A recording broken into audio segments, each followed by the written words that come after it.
Oi, gente, tudo bem? Hoje eu venho contar a vocês uma história inspiradora.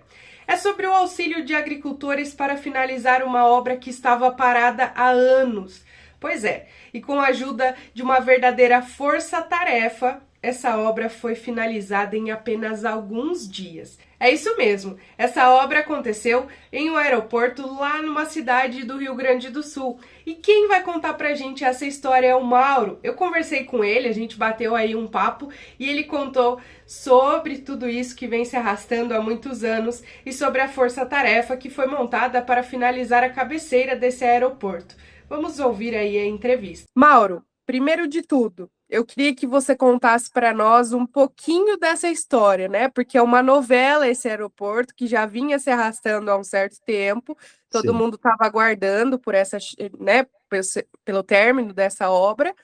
Então, conta pra gente um pouquinho desse histórico. O histórico é um pouco longo, eu vou tentar simplificar ele para a gente não passar 2 horas conversando, mas vamos lá. O aeroporto de o Cepete Araju, que é um aeroporto regional de Santo Ângelo, então ele tem uma região de abrangência de mais ou menos, eu estimo 1 milhão e 200 habitantes. Tá? Isso é próximo da população de Porto Alegre. Só que a gente fica a 500, 600 quilômetros de Porto Alegre. Então, para a gente chegar em Porto Alegre, é capital para pegar para São Paulo, voo, é muito trabalhoso, tá? 6 horas, 8 horas de ônibus. Então, a gente precisa de uma ligação. Hoje a gente tem uma ligação com Porto Alegre pela Azul, tá? Porto Alegre vai para os outros hubs, e a gente estava procurando tentar fazer esse voo para São Paulo, uma conexão com São Paulo. E aí, o aeroporto tinha pista, tá? Tinha pista, a gente começou a trabalhar dois anos e meio nesse processo, tá? De homologação da ANAC. Aí a operadora Gol já sinalizou que queria voar em Santo Ângelo para São Paulo. Aí a gente começou a trabalhar com o processo do DCEA, junto o Paulo Dalla Porta, que nos ajudou muito nesse processo ali, que é o da IPTA e do Aeroclube. E a gente conseguiu homologar o aeroporto no DCEA para aviões maiores, 737. Depois disso, a gente fez o processo da ANAC, tá? Que aí é outra papelada, burocracia e tal. Conseguimos a homologação, então o 737, o Boeing, está autorizado a descer em Santo Ângelo. Tá? Então, porém, faltava uma estrutura numa das pontas da cabeceira, numa das cabeceiras do aeroporto, para que, quando o vento não tivesse favorável, o avião pudesse descer por aquele lado. Tá? Então, hoje, o aeroporto de Santo Ângelo está homologado para descer o 737, porém, só em uma cabeceira. Então, poderá haver dias que ele vai tentar descer, e não pode, porque está faltando essa estrutura e mais uma iluminação. Tá? Então, a gente trabalhou, esse é o cenário macro do aeroporto de Santo Ângelo. Tá? Então, e aí a gente estava, ok, isso essa estrutura, na verdade, é um aterro de 60 por 90 metros, então isso é meio hectare de aterro, com desnível em lugares de 8 metros, em lugares de 2 metros, então é um desnível.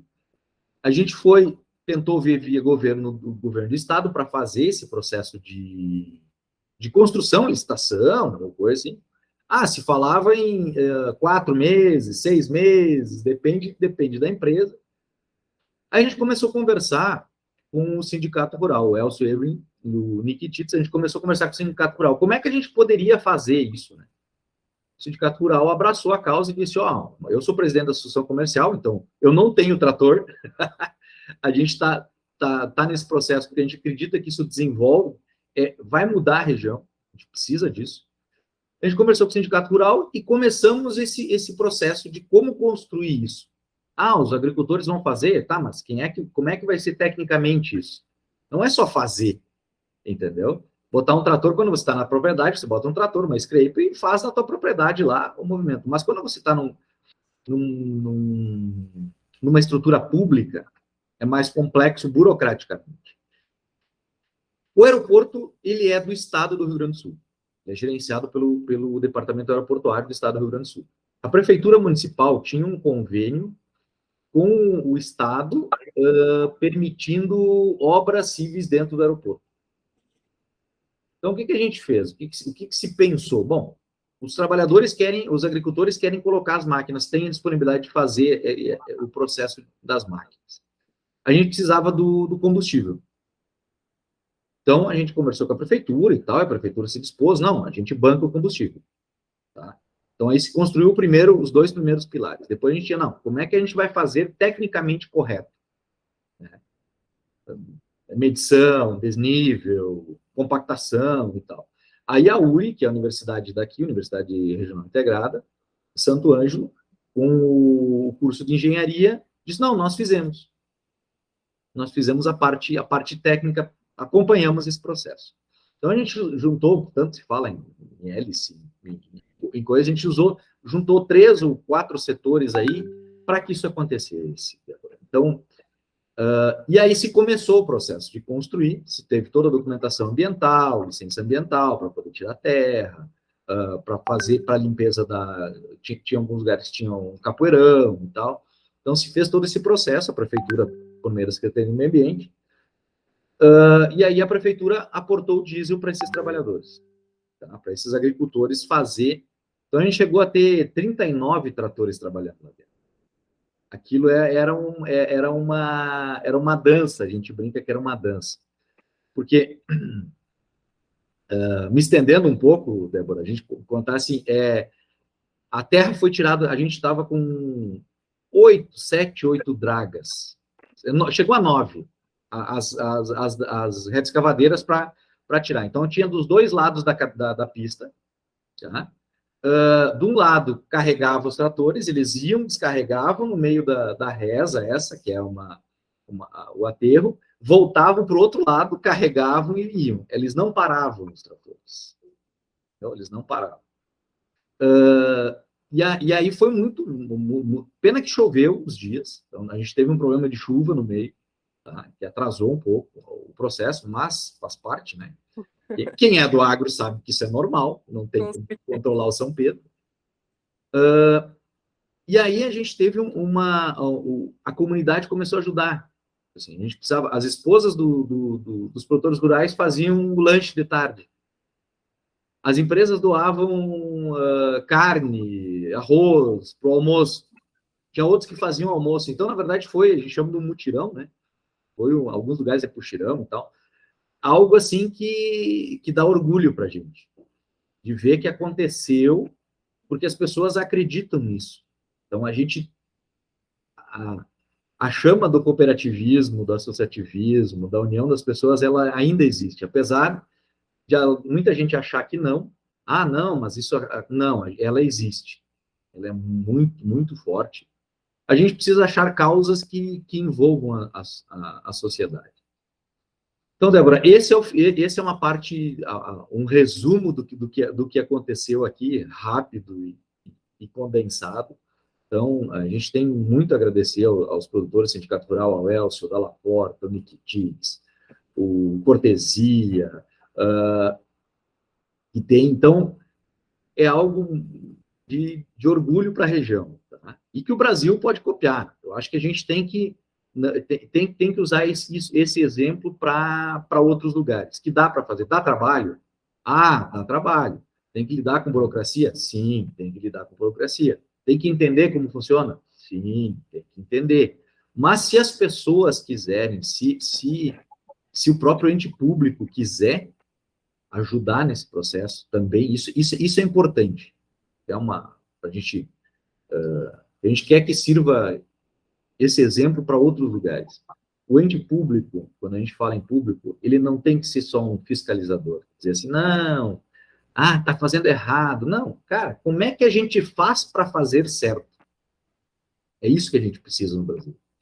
E hoje a gente, só vem pessoas para dizer o que está errado, mas não vem para dizer o que precisa ajeitar, entendeu? Esse é o pensamento.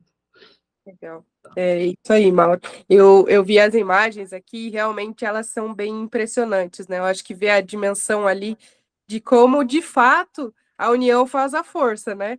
Então, Mauro, quantos dias foram para finalizar essa cabeceira? A gente trabalhou, foram 15 dias, acho que 15 dias em torno disso de intervalo com chuva, tá? Então, acho que se trabalhou 7, 8 dias totais, entendeu? Porque a gente tinha um cenário de que ao meio-dia tinha que parar o trabalho e retornar às 2, por quê? Porque a gente tinha o voo da Azul, e continuava operando. Então tinha um NOTAM, que é uma anotação lá na ANAC, dizendo, ó, tem obras na pista, tem obras, então, para atenção para os pilotos. E a gente tinha que parar nesse momento, ou quando tinha algum outro voo, Unier, que é de saúde, ou algum outro piloto, a gente tinha que parar o processo de trabalho, tirar as máquinas da linha da pista e aguardar esse voo descer ou levantar, ou subir.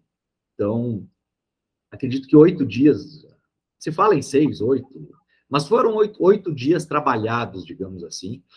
E Mauro, desculpa. Pode falar.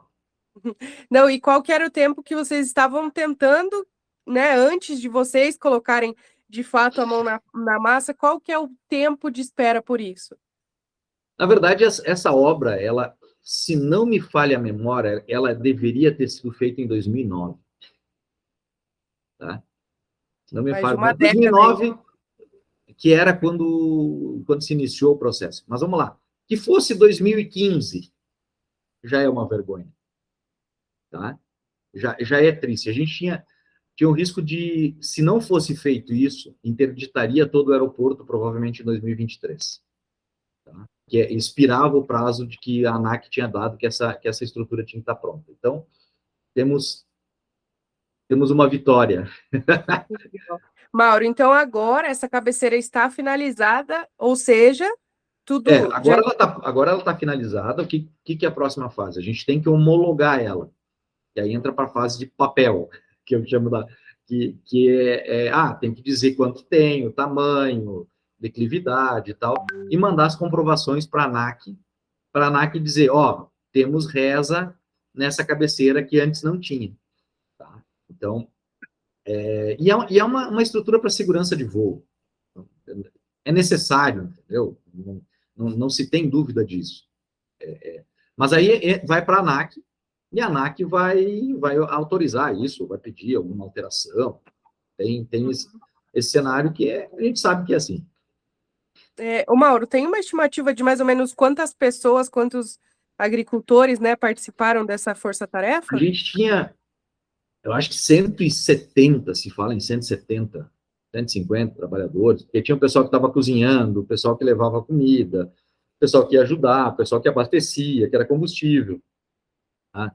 Tinha o pessoal que ficava cuidando orientando as máquinas, porque como é uma operação com muita máquina, tu tinha o pessoal fazendo análise, tu tinha o Boris lá acompanhando a topografia, no Estação Total, lá da universidade, tu tinha alunos acompanhando esse processo, então, tu tem um outro cenário que é legal, quando você pega a universidade, né?